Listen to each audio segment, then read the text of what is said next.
All right, so I've made it to the floor, okay? Anyhow, so my problem is right here, sort of like right about where the cheeks start to separate. As I said, I already have sciatica, which is part of this problem, and it hit me in 2018.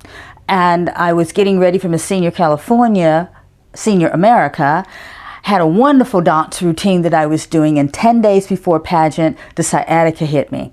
And it hit so hard that it actually froze my my thigh, my left thigh, my leg. There was no more splits, no more kicks, no impact.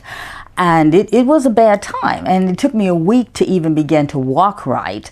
And then we had to redo my entire routine in 5 days. And I do have a link to the routine I finally did. And let me tell you, I was in pain. And that was before I found out that I'm not supposed to be taking ibuprofen. I did at that time because, again, I didn't know. So anyhow, now what I do is that I realize is that I have to make sure that even though I love sitting like this, I've always loved sitting straight up.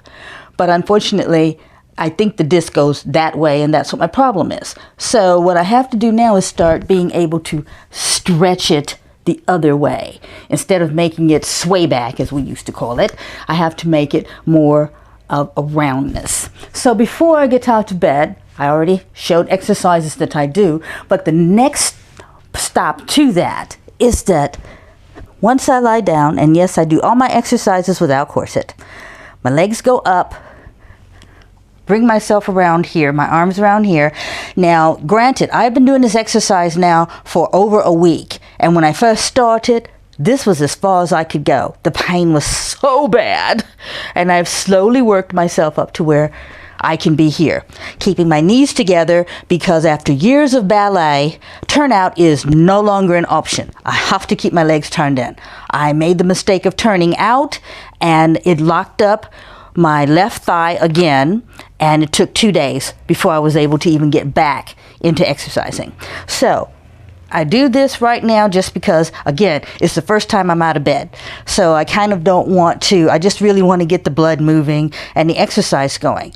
So basically, up, and then I do this for either 1 minute or to a count of 50 each leg. So really you're doing about 100.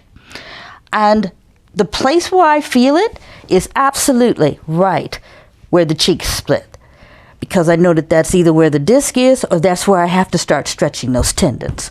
So this is one of the 3 exercises that I do before I even get out of bed.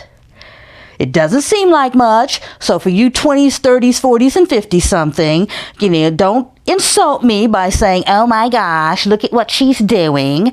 No, you just sit here and just realize this is a 65-year-old woman who has bad back, trying to get her movement back, a little bit of her mojo, okay? And sometimes I really do it where I have the feet like so, because believe it or not, a lot of people don't flex their feet a lot, which also stretches the calf, and it stretches the back of the knee. It is very important to me to keep the knees as straight as possible.